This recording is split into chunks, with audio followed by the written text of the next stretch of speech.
Hey guys, we took notes on this page. We did our activity, counted our candies, right? We took notes on this page, and your homework was to answer this question and finish the notes on the second page. Let's do it. It says a random sample of 100 adults are asked if they pay a monthly subscription that they don't use, like a magazine, an app, or an online program. A gym is another perfect example where people pay a monthly subscription, but they may or may not use it. Many do because they have never taken the time to cancel the subscription. A 95% confidence interval for the proportion of adults who pay for subscriptions they don't use is that. So we learned in class today, from our notes up here, we learned how to interpret a confidence interval, right? Our note says we are blank percent confident that the interval from blank to blank, right, captures the true proportion, whatever the truth is. I didn't talk to everybody in the world. I just talked to just 100 adults. So if I did talk to everyone in the world, that would be the true proportion of adults. So here's the context. Two proportions of adults proportion of adults who pay for a subscription they do not use. Adults who pay for a subscription they don't use. Okay, so that's our script. Now our problem gives us the interval. So we just plug that in, right? And our problem gives us how confident we are, 95. Okay. Now, calculate the point estimate and the margin of error. So we said in class, the point estimate is a plus b divided by 2, and the margin of error is b minus a divided by 2. So we have our interval a comma b. Our interval is 0.35 to, 0.548. All right, so point estimate would be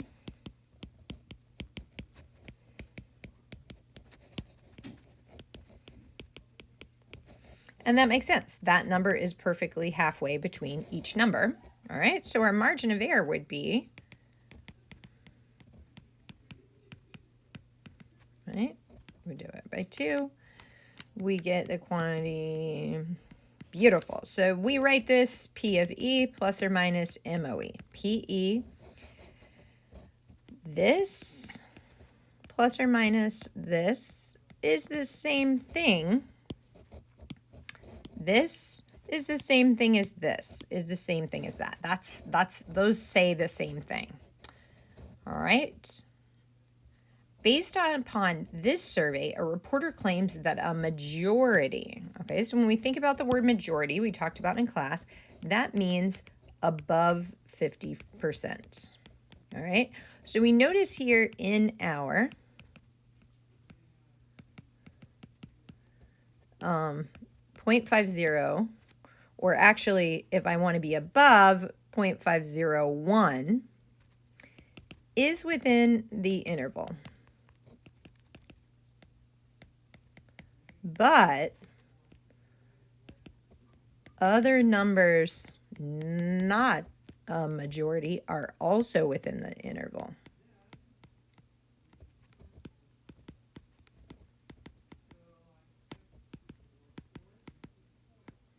Okay, so this is kind of what's happening in our mind as we contemplate to answer the question. Now we're going to use this confidence interval to evaluate. So we are going to say, because our interval from blank to blank contains plausible values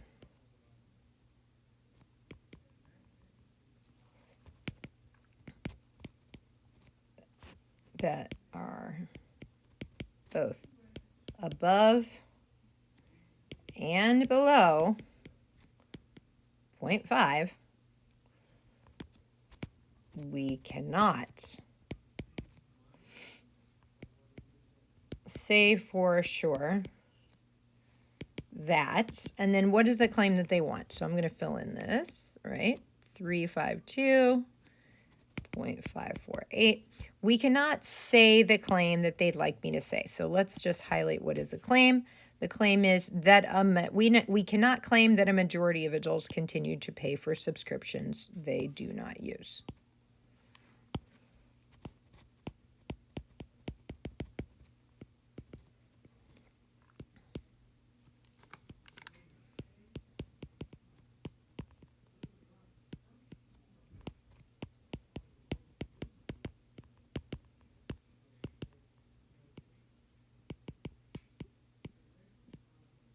All right, there you go.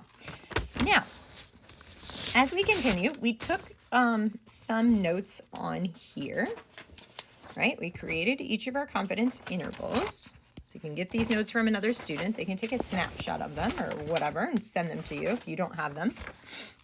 And so this prepared us for our notes on the back. Okay, so let's dive in here.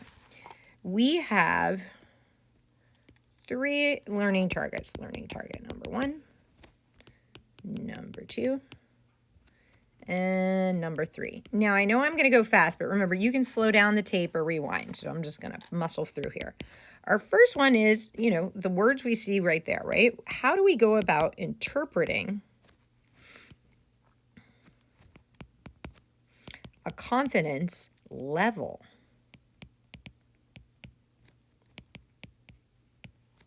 So not an interval, but the level at which we are going to be confident. And this one is margin of error. We looked a little bit more in this activity about margin of error. And the third learning target is that the margin of error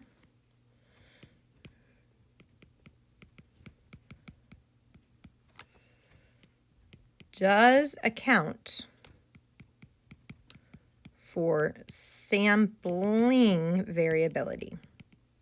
So we know we get variations from one sample to the next, and that's all the margin of error account for.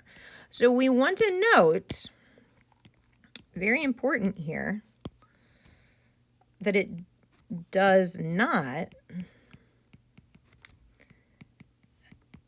account for other things you might think of as error. For instance, it doesn't account for non-response, right? A student goes to the bathroom and doesn't give me their sample. It doesn't account for undercoverage, right? Maybe I had a sample of Skittles that were folded over in the package. I didn't get to them, so I ended up not counting them. They didn't get counted for some reason.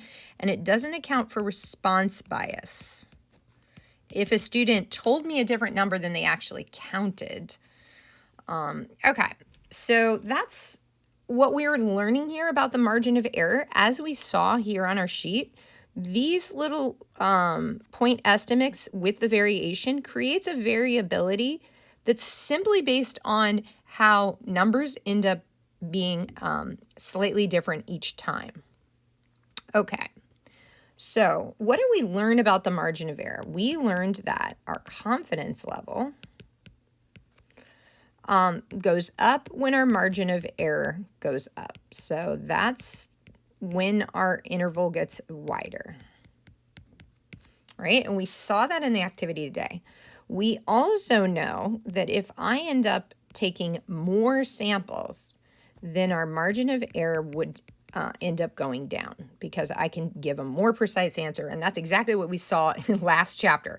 N goes up and variation goes down. MOE is a way of measuring variation, right? Narrower interval. All right, so how do I go about interpreting a confidence level? We normally don't do this on a free response question, but it does come up when we look at multiple choice. So a confidence level is interpreted when we take many, many samples and we calculate a confidence interval like we did, 90%, 80%, 99%. When we do that and we calculate a confidence interval for each, then we know that about whatever percent we're confident, so if that's 90%, that about 90% of each of those intervals will capture it, which technically means if it's 90, then 10% don't capture them.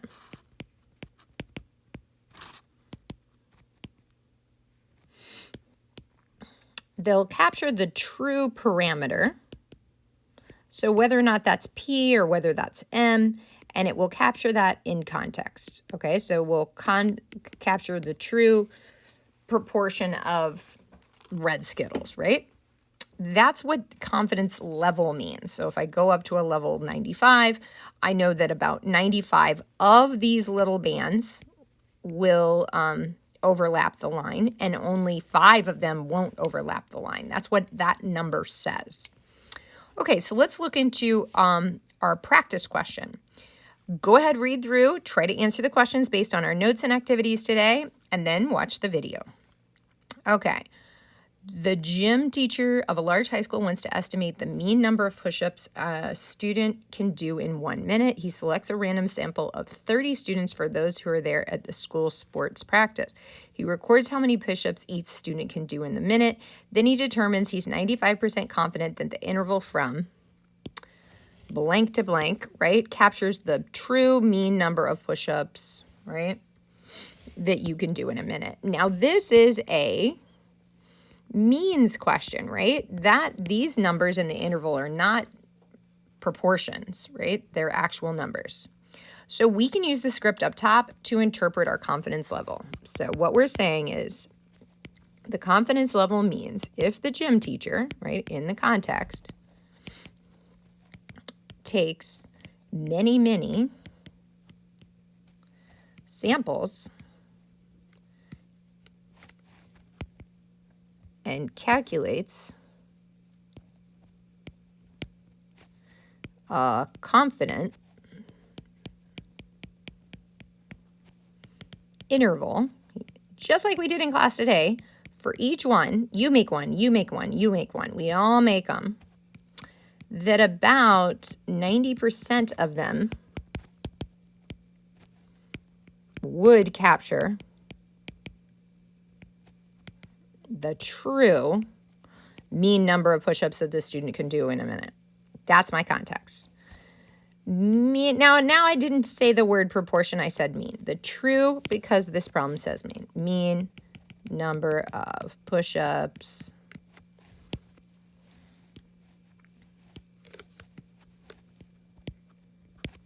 that a student can do in 1 minute. Okay.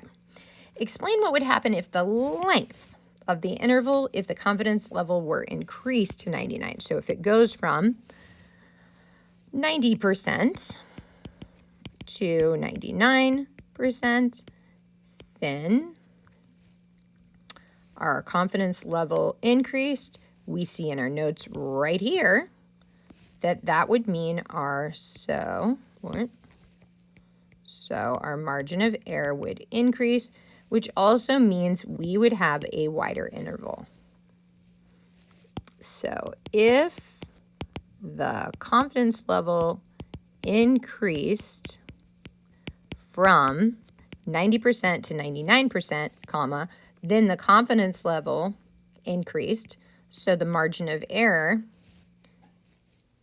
increased, and there's a wider interval. Or rate. How would a 90% confidence interval based on a sample size of 200 compare to the original 90% interval? All right, we said that if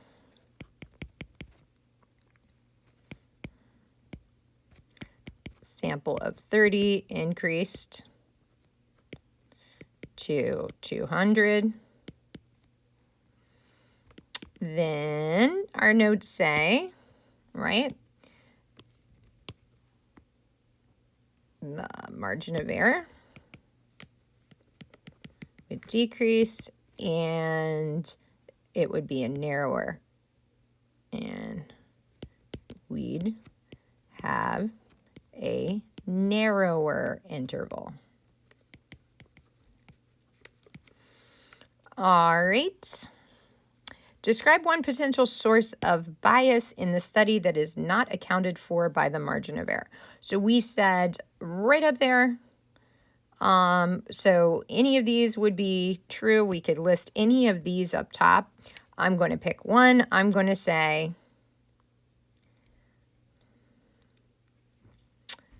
he said he took this from those who were there after school, right? So if you're there after school for practice, then that makes us think about under coverage, right? So if we look at under coverage, that tells us that students who are not after school athletes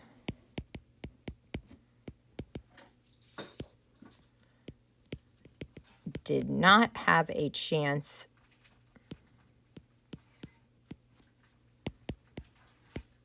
to be part of the sample.